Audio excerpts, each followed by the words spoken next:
The Giver, Chapter 12. "You slept soundly, Jonas?" his mother asked at the morning meal. "No dreams?" Jonas simply smiled and nodded, not ready to lie, not willing to tell the truth. "I slept very soundly," he said. "I wish this one would," his father said, leaning down from his chair to touch Gabriel's waving fist. The basket was on the floor beside him. In its corner, beside Gabriel's head, the stuffed hippo sat staring with its blank eyes. "So do I," Mother said, rolling her eyes. "He's so fretful at night."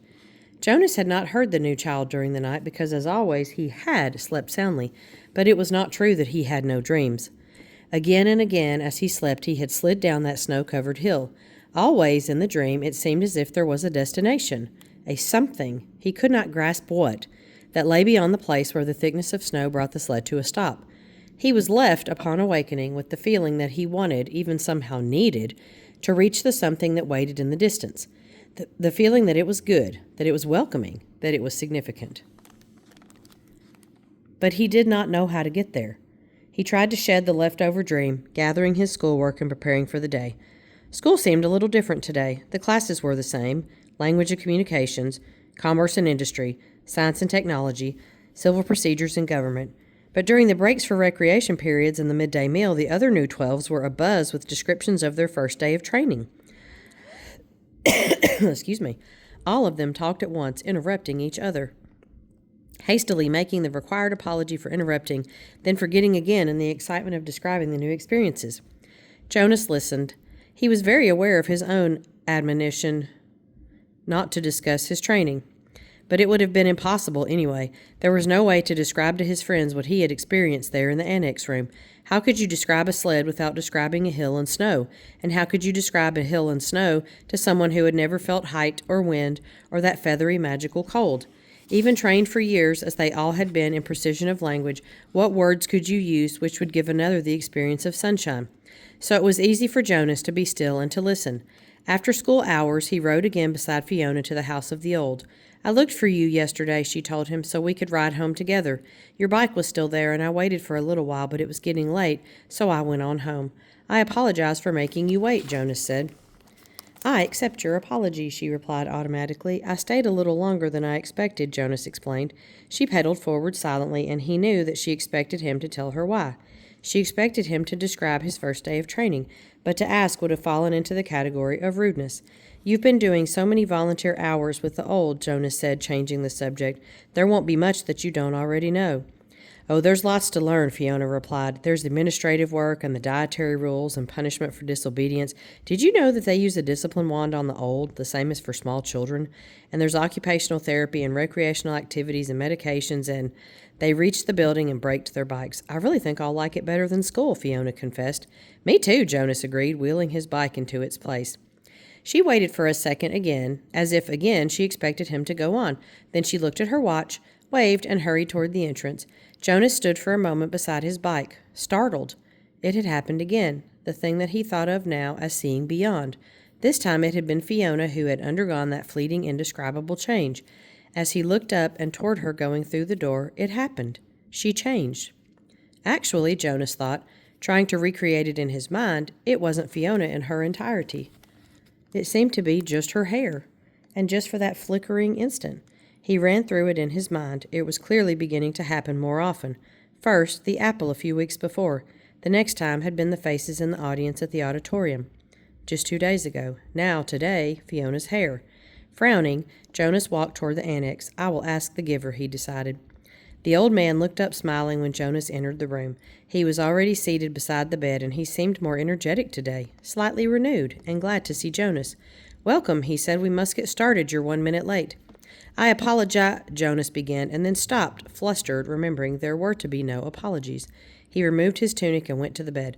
"I'm 1 minute late because something happened," he explained, "and I'd like to ask you about it if you don't mind. You may ask me anything." Jonas tried to sort it out in his mind so that he could explain it clearly. "I think it's what you call seeing beyond," he said. The giver nodded. "Describe it," he said. Jonas told him about the experience with the apple, then the moment on the stage when he had looked out and seen the same phenomenon in the faces of the crowd. Then today, just now, outside, it happened with my friend Fiona. She herself didn't change exactly, but something about her changed for a second. Her hair looked different, but not in its shape, not in its length. I can't quite, Jonas paused, frustrated by his inability to grasp and describe exactly what had occurred. Finally, he simply said, "It changed. I don't know how or why. That's why I was 1 minute late," he concluded, and looked questioningly at the giver. To his surprise, the old man asked him a question which seemed unrelated to the seeing beyond. "When I gave you the memory yesterday, the first one, the ride on the sled, did you look around?" Jonas nodded. "Yes," he said, "but the snow in the air made it hard to see anything." "Did you look at the sled?" Jonas thought back. "No, I only felt it under me. I dreamed of it last night too, but I don't remember seeing the sled in my dream either, just feeling it." The giver seemed to be thinking. "When I was observing you before the selection, I perceived that you probably had the capacity, and what you describe confirms that. It happened somewhat differently to me," the giver told him. "When I was just your age, about to become the new receiver, I began to experience it, though it took a different form. With me it was... Well, I won't describe that now, you wouldn't understand it yet, but I think I can guess how it's happening with you. Let me just make a little test to confirm my guess. Lie down." Jonas lay on the bed again with his hands at his sides. He felt comfortable here now. He closed his eyes and waited for the familiar feel of the giver's hands on his back. But it didn't come. Instead, the giver instructed him, "Call back the memory of the ride on the sled, just the beginning of it, where you're at the top of the hill before the slide starts, and this time, look down at the sled." Jonas was puzzled. He opened his eyes.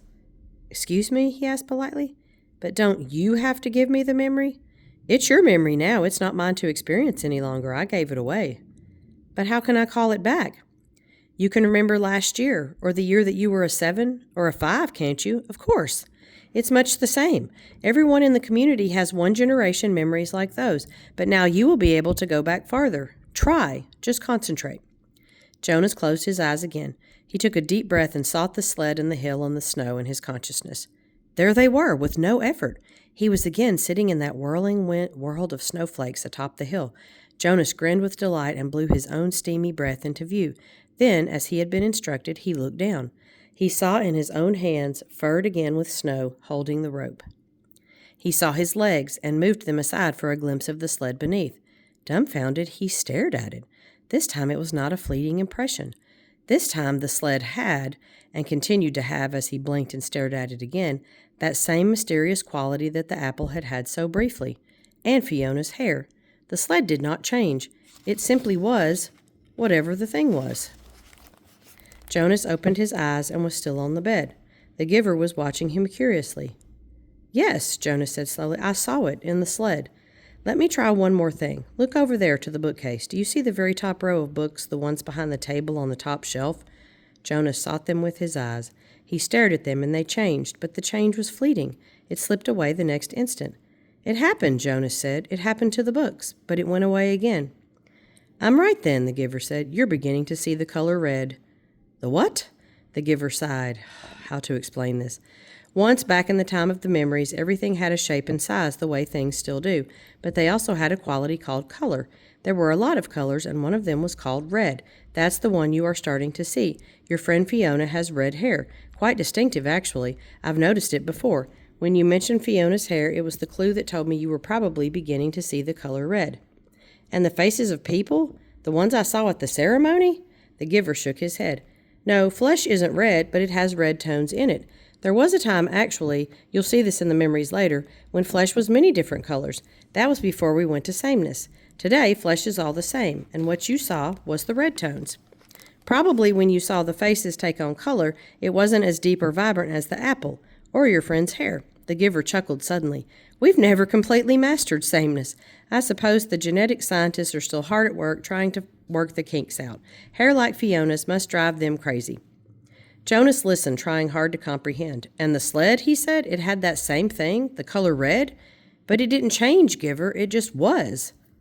"Because it's a memory from the time when color was. It was so... Oh, I wish language were more precise. The red was so beautiful." The giver nodded. "It is. Do you see it all the time?" "I see all of them, all the colors." "Will I?" "Of course, when you receive the memories, you have the capacity to see beyond. You'll gain wisdom, then, along with colors, and lots more." Jonas wasn't interested, just then, in wisdom. It was the colors that fascinated him. Why can't everyone see them? Why did colors disappear? The giver shrugged. Our people made that choice, the choice to go to sameness. Before my time, before the previous time, back and back and back. We relinquished color when we relinquished sunshine and did away with differences. He thought for a moment. We gained control of many things, but we had to let go of others. We shouldn't have, Jonas said fiercely. The giver looked startled at the certainty of Jonas's reaction. Then he smiled wryly. You've come very quickly to that conclusion, he said. It took me many years. Maybe your wisdom will come much more quickly than mine. He glanced at the wall clock. Lie back down now. We have so much to do. Giver, Jonas asked as he arranged himself again on the bed. How did it happen to you when you were becoming the receiver? You said that the seeing beyond happened to you, but not the same way. The hands came to his back. Another day, the giver said gently. I'll tell you another day. Now we must work, and I've thought of a way to help you with the concept of color. Close your eyes and be still now. I'm going to give you a memory of a rainbow.